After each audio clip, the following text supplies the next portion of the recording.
বলে না যে মধ্যযুগীয় বর্বরতা, হ্যাঁ, বা মধ্যযুগীয়, কথায় কথায় তার মধ্যযুগীয় শব্দটা খুব নিয়ে আসে।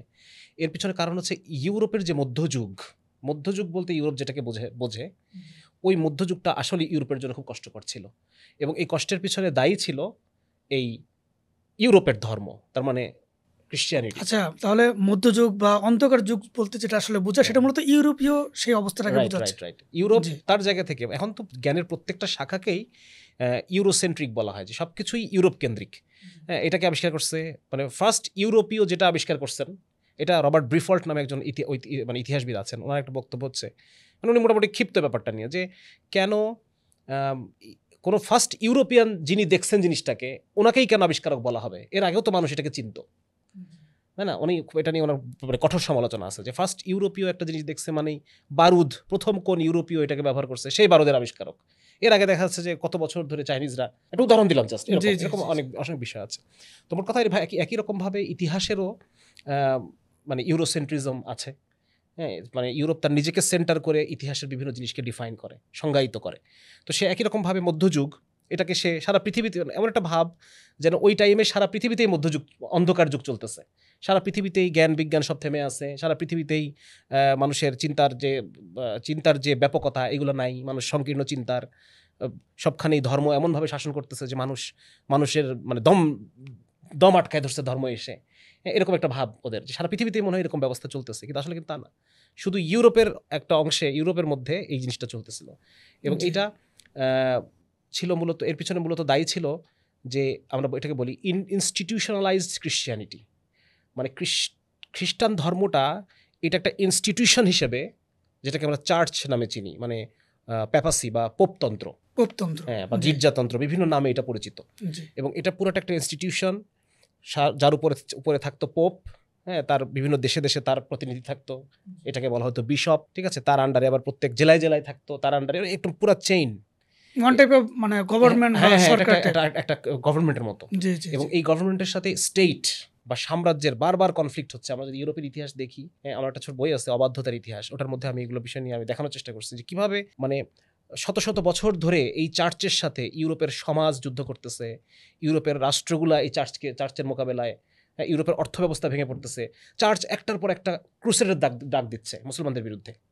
তো ওই সময় তো নর্মালি আর্মি তো নাই, ওই সময় যিনি কৃষক উনি আর্মি, যিনি কামার তাঁতি সেই আর্মি, সাধারণ জনগণই মূলত আর্মি। তো যখন ধরেন যে বারবার মানে আপনি 100 বছরের মধ্যে 10টা যুদ্ধের ডাক দিচ্ছেন, তাহলে ওই ইউরোপের অর্থনীতি তো ভেঙে পড়ছে, কারণ যারা অর্থনীতিতে যারা মূল অবদান রাখে তাদেরকে বারবার যুদ্ধে যাওয়া লাগতেছে, পপুলেশন কমে গেছে, অর্থ ব্যবস্থা ভেঙে পড়তেছে।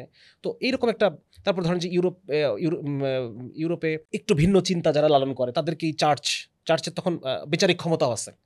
এই বিচারিক ক্ষমতার কারণে চার্চ তাদেরকে বিচার করতে, ইনকুইজিশন বলে এটাকে, হ্যাঁ, প্রায় 80,000 নারীকে ডাইনি বলে পুরাই দিছে ওই সময়, মধ্যযুগ, এই জন্যই এটা নাম মধ্যযুগ, অন্ধকার যুগ এই জন্যই বলা হয়, বর্বরতা।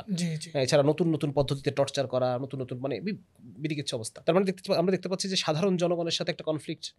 তারপরে রাষ্ট্র যেরকম কর আরোপ করে, এরকম চার্চও কর আরোপ করতো, বিভিন্ন উৎসব ভাতা, এই ভাতা সেই ভাতা, মানে বিভিন্ন রকম ট্যাক্স ওরাও আরোপ করার ক্ষমতা ছিল তাদের। হ্যাঁ, তারপরে একটা মানে গবেষণায় দেখা গেছে যে সেই সময় ফ্রান্সের প্রায় 1/3 জমির মালিক ছিল চার্চ, জার্মানির মনে হয় 5 ভাগের 2 ভাগের মালিক ছিল চার্চ, এরকম ইটালির অর্ধেকের বেশি সব ল্যান্ড প্রপার্টি হচ্ছে চার্চের দখলে, ঠিক আছে। এবং এই যে একটা অবস্থা, মানে এই সমস্ত কারণে ধর্মের প্রতি ইউরোপের একটা জেনারেল দৃষ্টিভঙ্গি, এটা মানে এটা একটা নেগেটিভ দৃষ্টিভঙ্গি। এবং একটা সময় ছিল এরকম যখন যাজক বা পাদ্রী এই শব্দটা গালি হিসেবে ব্যবহার করতো। হ্যাঁ, এর কারণ ছিল যে তাদের এত বেশি মোরাল ব্রেকডাউন। যেমন ইউরোপদের ওদের খ্রিস্ট ধর্মের একটা কনসেপ্ট এরকম ছিল যে দুনিয়া ত্যাগ, এই দুনিয়ার মধ্যে থেকে আমরা প্রকৃত যে নাজাত এটা আমি পাবো না, এজন্য আমাকে মঠে গিয়ে থাকতে হবে, দূরে গিয়ে সন্ন্যাস জীবন, সন্ন্যাসবাদ যেটাকে আমরা। হ্যাঁ, এবং দেখা যাচ্ছে যে কিছু মানুষ যেমন মানে ধর্মের প্রতি যারা একটু এসকেপিজম মনে করেন, যে ধর্মকে একটু অলসতার জাস্টিফিকেশন হিসেবে ব্যবহার করতে চায়, এই ধরনের অনেক মানুষ তারা শহর ছেড়ে ওই মঠে গিয়ে থাকতো, এরকম অনেক সময় ছিল। দেখা যাচ্ছে মঠের অধিবাসীর সংখ্যা 60,000 এরকম, এবং ওখানে তারা দেখা যাচ্ছে বিয়ে শাদী করতেছে না, মেয়েরাও আছে ছেলেরাও আছে, মানে ব্যাপক যৌনাচার, হ্যান ত্যান, এই ইত্যাদি বিভিন্ন কারণে মঠবাসী এই শব্দটা গালিতে পরিণত হয়ে গেছিল একটা সময় ইউরোপে।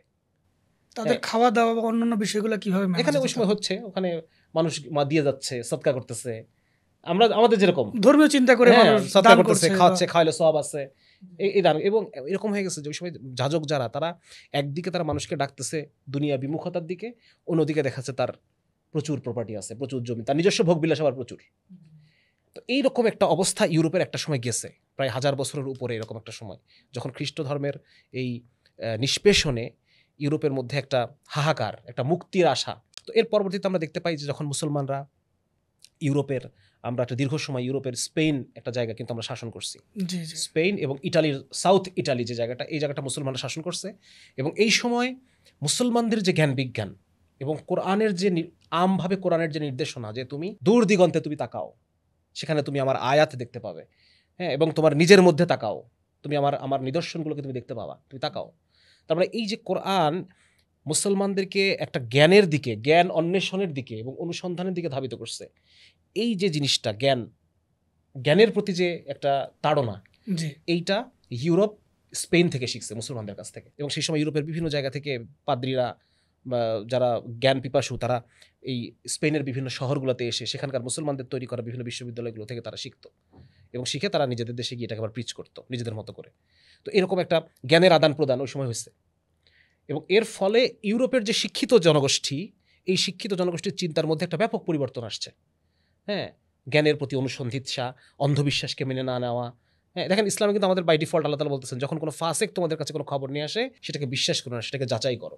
জি তার মানে যে কোনো একটা তথ্যকে, হ্যাঁ, রাসূল সাল্লাল্লাহু আলাইহি ওয়াসাল্লাম বলতেছেন যে কোনো ব্যক্তি মিথ্যাবাদী হওয়ার জন্য এটাই যথেষ্ট, সে যা শুনে তাই প্রচার করে। সুতরাং দেখেন, মানে যা ইচ্ছা তাই বিশ্বাস করে ফেলা যাবে না, এটাকে আমার অনুসন্ধান তাহকিক করতে করতে হবে, অনুসন্ধান করতে হবে, যাচাই করতে হবে। এই যে একটা সায়েন্টিফিক মেথড অফ থিঙ্কিং, এটা ইসলাম শিখাইছে ইউরোপকে।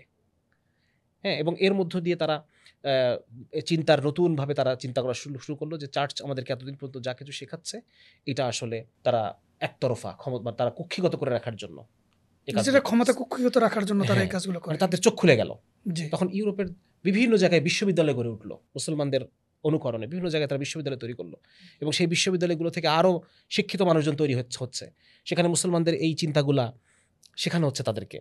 হ্যাঁ, তো এর ফলে দেখা গেল একটা সময়ে গিয়ে ইউরোপের মানুষ স্বাধীনভাবে চিন্তা করতে শিখলো, এবং তারা বুঝলো যে এতদিন পর্যন্ত খ্রিস্টবাদ তাদেরকে অগ্রগতি হইতে দেয় নাই, শোষণ তাদেরকে করে গেছে আটকায় রাখছে, অন্ধকার জায়গার মধ্যে তাদেরকে আটকায় রাখছে, জি। অন্ধকার যুগ।